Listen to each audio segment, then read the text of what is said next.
আসসালামু আলাইকুম বন্ধুরা, কেমন আছেন সবাই? আশা করি অনেক ভালো আছেন। আজকে স্যাটারিয়াসিস নিয়ে আলোচনা করব। স্যাটারিয়াসিস নামটাই কেমন যেন আনকমন না? একটু নতুন না?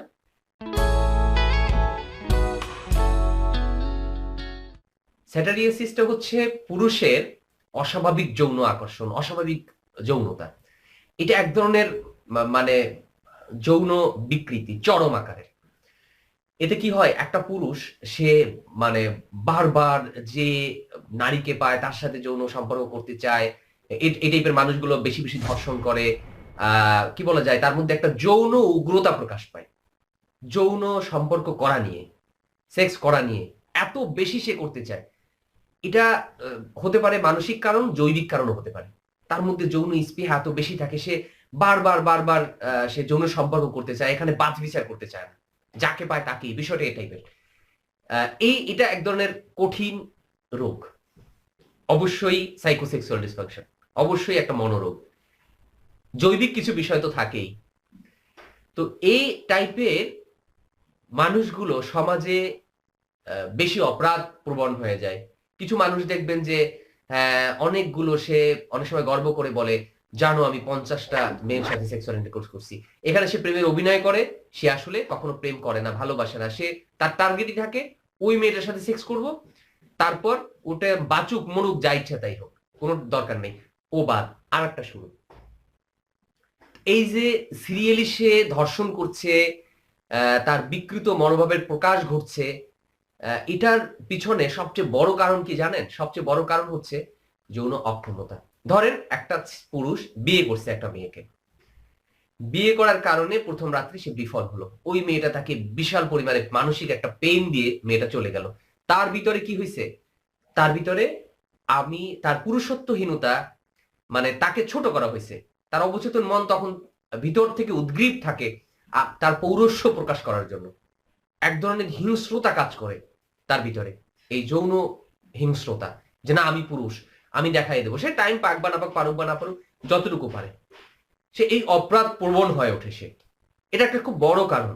হতে পারে এমন যে সে ফার্স্ট গার্লফ্রেন্ডের সাথেই হইছে, গার্লফ্রেন্ড তাকে সেক্সুয়াল ইন্টারকোর্স নাই হলো। গার্লফ্রেন্ডের সাথে সম্পর্ক হওয়ার পরে দেখা গেল যে গার্লফ্রেন্ড তাকে যেকোনোভাবে হোক অপমান করছে, খোঁটা দিচ্ছে, তার খাটো সে বেশি লাম্বা না, অথবা আমার মতো শুকনা, বেশি স্মার্ট না, অথবা চেহারা দেখতে অসুন্দর, সামাজিক দৃষ্টিতে অসুন্দর। মানে এই বিষয় নিয়ে সে খোঁটা দিচ্ছে, তার পুরুষত্বের উপর আঘাত হানছে। স্বাভাবিকভাবে এই মানুষটার মধ্যে একটা আগ্রাসী মনোভাব তৈরি হয়। তো এই মানুষটা কিন্তু তার পুরুষত্ব তখন প্রমাণ করার জন্য উঠে পড়ে লাগে।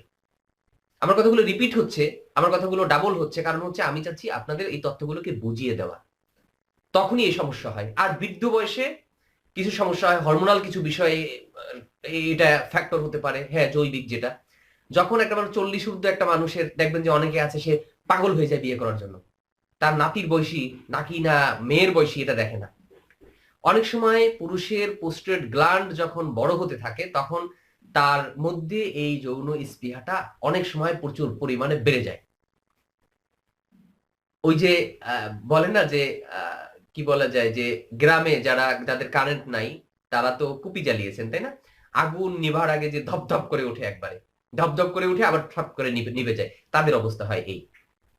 ধপধপ করে সেক্সুয়াল টেনডেন্সি প্রচুর পরিমাণে বেড়ে যায়, নিভে যায়। এটা জৈবিক একটা কারণ। অনেকে বুঝতে পারে না, বিয়ে দিয়ে দেয়, একটা ইয়ং মেয়েকে বিয়ে করে ফেলে। ও একটা সময় অক্ষম হয়ে যায়, পরে দেখা যায় মেয়েটার লাইফ শেষ। তো এ জাতীয় লোকদেরকে আমরা কি করব বলেন?